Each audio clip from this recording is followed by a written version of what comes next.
অনুরাগের ছোঁয়া আজকে পর্বে আপনারা দেখতে পাবেন রূপা থানায় এসে বলে এখানে কৃষ্ণ আছে। তখন পুলিশ অফিসার বলে হ্যাঁ ওনাকে রিলিজ করার ব্যবস্থা করা হচ্ছে। ডক্টর সূর্য সেনগুপ্ত ফোন করে এখানে লয়ার পাঠিয়ে দিয়েছে ওনাকে রিলিজ করার জন্য। তখন রূপা মনে মনে বলে বাবা এত কিছুর মধ্যেও তোমার কৃষ্ণর কথা মনে আছে। তারপর রূপা কৃষ্ণর কাছে আসে। কৃষ্ণ বলে রায় তুমি এসেছো আমার কাছে, আমি জানতাম তুমি আসবে। সোনা ঠিক আছে তো? ও ঠিক আছে রায়। তখন রূপা বলে সোনা নাইট ক্লাব থেকে একজনকে বিয়ে করে এসেছে, তুমি জানো ওখানে কি হয়েছিল? তুমি দেখেছিলে ছেলেটাকে? তখন কৃষ্ণ বলে হ্যাঁ আমি দেখেছিলাম, সোনাকে শুধু ড্রিঙ্ক করাচ্ছিল। তখনই সেখানে সূর্য আসে আর বলে রূপা তুই এখানে কি করছিস? তুই এখানে কাকে বলে এসেছিস? তুই আজকে ডিসাইড করে নে রূপা, তুই কাকে চাস? তুই তোর পরিবারকে চাস না তোর ভালোবাসাকে চাস? যদি তুই তোর ভালোবাসাকে চাস তাহলে তোর পরিবারের সাথে তুই কোনো রকম যোগাযোগ রাখতে পারবি না। তখন রূপা বলে আমার কাছে আমার পরিবারটাই আগে, আমি আমার পরিবারকেই চাই। অন্যদিকে রাত্রেবেলায় রুজি লাবণ্য সেনগুপ্ত ছবির কাছে আসে আর বলে দ্য গ্রেট লাবণ্য সেনগুপ্ত, আমি তোমাকে একেবারে শেষ করতে এসেছি। তুমি যেখানেই থাকো না কেন তুমি সবকিছু দেখতে পারবে আর দম বন্ধ হয়ে ছটপট করে মরবে। তারপর আমি তোমাকে এইভাবে তুলে আছাড় মেরে শেষ করে দেবো। এই বলে রুজি লাবণ্য ছবিটা আছাড় মেরে ভেঙে ফেলে। তখনই সেখানে সূর্য, দীপা আর বাড়ির সকলে চলে আসে। দীপা বলে এ কি মার ছবিটা এইভাবে মাটিতে পড়ে ভেঙে গেল কি করে? তখন জয় বলে এই ছবিটা তো ওয়ালে ভালো করে বাঁধানো ছিল, ওইটা তো এমনি এমনি এখানে এসে পড়ে যেতে পারে না, যদি না কেউ ইচ্ছা করে নিয়ে এসে আছাড় মেরে ভেঙে ফেলে। তখন দীপা বলে রুজি তুমি এই কাজটা করেছো তাই না? তোমার চোখ মুখ বলে দিচ্ছে এই কাজটা তোমার। তখন সোনা বলে রুজি তুমি দিদিভাই ছবিটা ভেঙে ফেলেছো, কেন ভেঙেছো বলো? রুজি বলে আমাকে ক্ষমা করে দিন, আমি ইচ্ছা করে কিছু করিনি, আসলে এটা নতুন জায়গা তো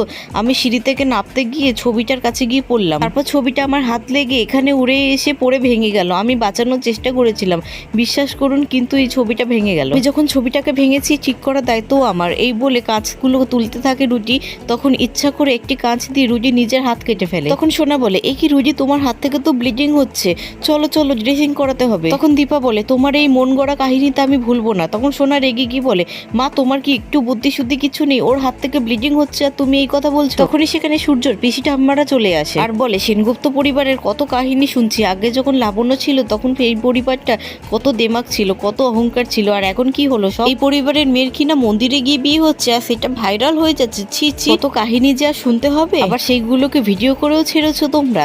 ওই থেকে শুনেছি নাকি অনেক টাকা পয়সাও পাওয়া যায়, বাকি টাকা পয়সার লোভে তোমরা মন্দিরে বিয়ে গিয়ে মেয়ের এই ভিডিও করে ছেড়েছো। তখন দীপা বলে একটা কথা বলবেন, আত্মীয়রা কি সমালোচনা করার জন্যই রয়েছে? এই সেনগুপ্ত পরিবারের যখন বছরের পর বছর খারাপ অবস্থা যাচ্ছিল তখন তো আপনারা একবারও আসেননি, একবারও তো ফোন করে জিজ্ঞাসা করেননি আমরা কেমন আছি। তাছাড়া মা যখন চলে গেল তখনও তো আপনারা একবারও আসেননি, কাজের লোকের হাতে থেকে ফুল আর মিষ্টি পাঠিয়ে দিয়েছেন, আর এখন এসেছেন সমালোচনা করার জন্য। ছি। তখন সূর্য রেগে গিয়ে বলে আমার মেয়ে পালিয়ে যায়নি, ও যাকে ভালোবাসতো তাকেই ও বিয়ে করেছে, আর আমরা সেটা মেনেও নিয়েছি। আমাদের জামাই রুটিকে আমাদের খুব পছন্দ, আর দুদিন পর ওদের সোশ্যাল ম্যারেজ হবে, আর পরশুদিনই আমি আমার মেয়ের ধুমধাম করে বিয়ে দেবো। আপনাদের সকলের নিমন্ত্রণ রইল, আপনারা সকলে আসবেন।